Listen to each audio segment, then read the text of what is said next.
The morning of Babylon had been painted in golden light as the sun slowly rose from the horizon, its rays striking the stones of the massive walls and bathing the city in a warm glow. It was as if even the stone could breathe, as if the city itself were awakening. The streets were as lively as ever. In the narrow alleys, the scents of spices mingled with one another. Fabrics in the markets fluttered gently in the wind. Merchants shouted loudly to praise their goods, and priests moved with heavy steps along the marble stairs of the temples. For its people, this city was an island of safety, cut off from the rest of the world. The walls were not just stone, but seemed like fate itself. And since no enemy had managed to pass beyond those walls for years, the people of Babylon had begun to see danger as a story, a distant possibility. Yet sometimes the greatest collapses begin at the very moment people feel the most secure. Outside the city, however, there was an entirely different world. The silence here was not peace, but anticipation. There was no visible movement on the horizon, but this was not emptiness. It was a calculated stillness. Cyrus the Great had positioned his army around Babylon and had already understood that a direct assault would be meaningless. He was not targeting the strength of the walls, but the way the city thought, because Babylon's true weakness lay not in its stone defenses, but in the belief that those walls could never fall. For months, no major attack was launched, no siege towers were raised, no arrows darkened the sky. From the outside, it seemed as if the Persians were not even there. But in truth, everything was unfolding within an invisible plan. Throughout the nights, small but careful changes were made along the upper stretches of the river.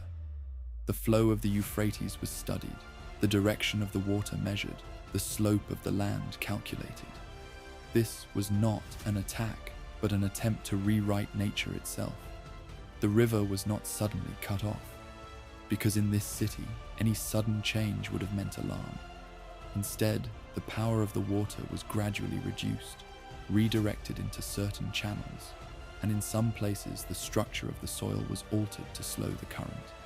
To an outside observer, this was nothing more than nature following its own cycle. But in reality, an unseen hand was redrawing the fate of the water around Babylon. Inside Babylon, however, nothing seemed to change. Morning markets opened as usual, people shopped, children ran through the narrow streets. When women washing clothes by the river noticed the water receding slightly, they assumed it was a seasonal change, and merchants crossing the bridges barely paid attention to the falling level at all, because years of sameness had fixed not only the city, but also its perception. Danger was no longer a reality. It had become a forgotten possibility, and this very forgetfulness was the city's greatest vulnerability. As the days passed, the strength of the Euphrates slowly diminished. What had once been a powerful defensive barrier began to grow shallow in certain areas, low enough to pass between the stones. But the people of Babylon still did not see this as a change. To them, the river was simply a part of nature, moving in its own rhythm. Yet outside, these small shifts meant that a map was being redrawn. Every inch of water lost, every slow retreat, meant that the city's invisible defenses were weakening. And then, when night fell, the city, once again, sank into its familiar, secure silence. But this night was different. The sound of the water was no longer the same.